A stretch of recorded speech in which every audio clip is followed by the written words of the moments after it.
Hey everyone, thank you so much for tuning into today's video. In today's video, I am going to share 5 ways that you can use a planner for your business. Now, I know that there are a ton of more advanced ways that you can plan for your business and your business operations and activities, such as Trello, task trackers, Asana, Google spreadsheets, documents, project management systems, but I love a good planner, as you can tell from my channel, and I use planners to help me with my business operations. So let's talk about 5 ways that you can use a planner for your business. Number 1 is content planning. Now, I do have my Arrivista Planner. This is the one that I showed in my intro, and I use this for content planning. So at the start of the month, I'll sit down and I'll create my content, and I'll do so in my planner. I'll go ahead and outline my release dates for my podcast. I will go ahead and outline my YouTube release schedule. That may or may not include the actual videos, because sometimes I enjoy recording videos on the fly, just whatever drops in my spirit. That's what we're going to talk about, as long as it's planner related. So I do my content planning in my planner. It also gives me an opportunity to track some metrics. So that's number 2, or reason number 2 is for your scheduling. And it allows you to go ahead and see how your flow for your business content will work together. When you are an entrepreneur, particularly a solopreneur such as myself, it's just you. So you have to ensure that you have your ducks in a row and that you have a system in place that's going to keep you accountable so that you can continue to grow your business. So point number 1 was content planning. Number 2 is scheduling. The third way that you can use a planner for your business is for project management. So I have a happy planner that I also use for my business. I put this one down for a couple of months, but I feel like I'm going to pick it back up for the month of February and really sit down and think through my workshops.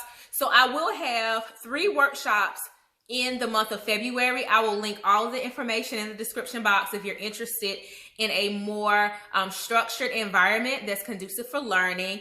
One of them is plan your day like a mom boss. The other one is around consistency. So it's plan and prosper. And then the third one is a budget planning intensive. So again, all of the information will be linked in the description box of this video. But the third way that you can use your planner is to really stay organized with your business. So I'm trying to flip back to where I have my notes, and I'll show you the February spread. So project management was tip number 3. Here is the February spread. I've not done it yet. If you have a happy planner, then you're familiar with the layout. But what I'll do is go in and put down my workshop days, because when we think about project management principles in our business, you think with the end in mind, and then you work backwards and come up with your plan. That's your roadmap for execution. So when you use a planner, I feel like you can see it a little bit better than looking on a screen in like a project management tool.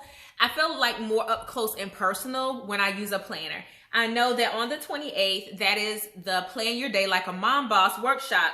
Well, my content on social media, particularly Facebook, will be centered around motherhood, how to go from overworked and overwhelmed to overjoyed. So those will be the types of things that I'll focus my content on for the month of February, because I know that's my topic of focus.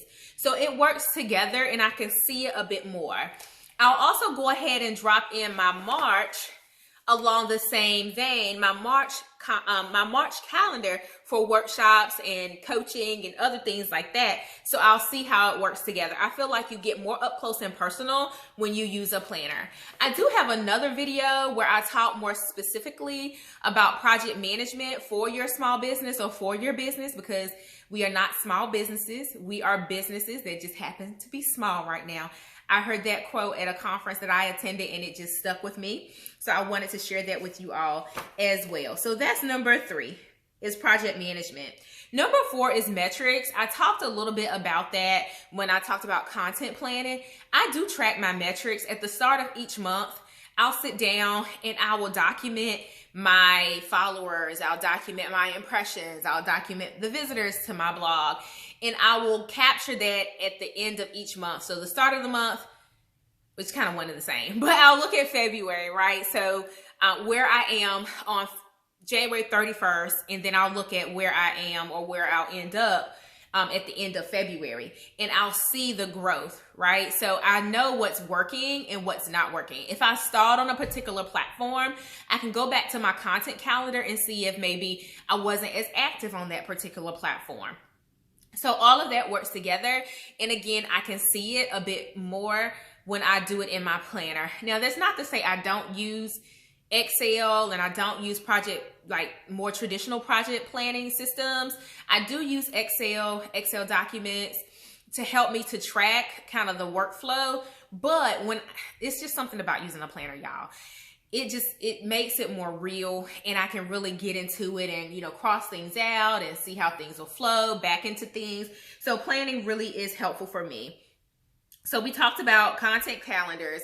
We talked about scheduling. We talked about project management. We talked about metrics. The last thing that I'll share that you can use a planner for is your expenses and your revenue. It's a great way for you to really see how you're performing in your business from a revenue and expense standpoint. So take, for example, if I'm running a Facebook ad, I'll jot down the start date of the Facebook ad. Whenever the ad ends, I'll write down how much I invested in that particular ad. The other thing is, for my journals. So if you're not familiar, I do have 2 journals that you can purchase from the Career Mom Community Shop. If maybe I have a really good day of sales for the journals, I'll write it down in my calendar and I can think back, okay, did I send out an email? Did I start a campaign? Like, what drove sales up on a particular day? And I can highlight that and I can make that process repeatable. Because when you're building your business, you definitely want to grow your business and you want to do things that are going to help you to scale and grow. So those are 5 ways that you can use a planner for your business. I hope that you found this video helpful. If you're interested in the Arrivista Planner, I do believe they still have some 2022 planners on their website. I'll leave a link in the description box as well as a 10% off code. And this is a happy planner. You can find that at your local Michael's. I believe they have them at Walmart. But this other planner is a happy planner. Happy planning. Hit subscribe. I would love to welcome you to my YouTube family. Give this video a thumbs up. I will speak to you in the next one. Bye, everyone.